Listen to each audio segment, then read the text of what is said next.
Okay, I watched it, and so did a lot of you apparently. And coming from an elder millennial, I will tell you I was disturbed. I bring up generations because Gen Z, I take my hat off to you. Thank you. I appreciate it because you are seeing things with a different lens and you are helping us to see things with a different lens. I don't see generation wars. I see generational perspective. And growing up in the 90s, the early 2000s was different, harrowing even.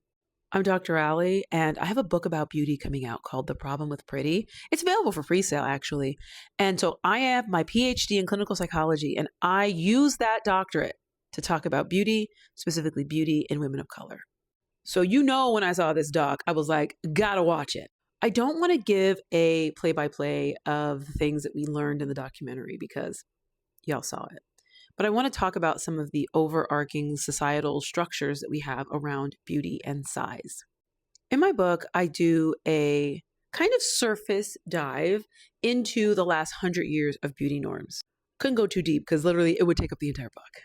I talk about how we see changes in beauty norms about every 7 to 10 years. Yeah, y'all, I had to get a stand. I need free movement because if we look at body types, fashion, hairstyles, makeup from, let's say, 1910s until the 1920s, that's a big change. We went from bustled dresses to flapper style in like a few years. The bodies underneath those clothes changed as well. In the 1920s, we had seen some of the slimmest bodies we had actually ever seen.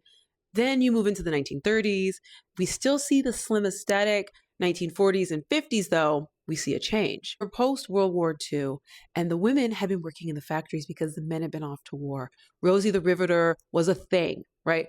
The white gals were at work because let's establish, as white women were fighting to get into the workplace, Black women, women of color, Asian, Hispanic, Indigenous, they had been working, okay? So let's establish white women were being told now to go home because the GI Bill was in place and the government wanted to get back to these classic values.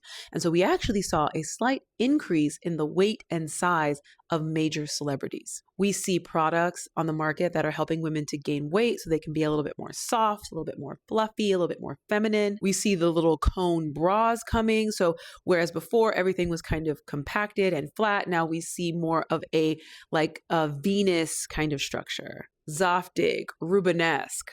And then we have Marilyn Monroe, who was a size 12, but she was a tricky size 12 because all the girls that shop vintage know the sizes changed. There's actually 2 major size shifts in our country where a size 12 then is more like a size 6 or 8 now.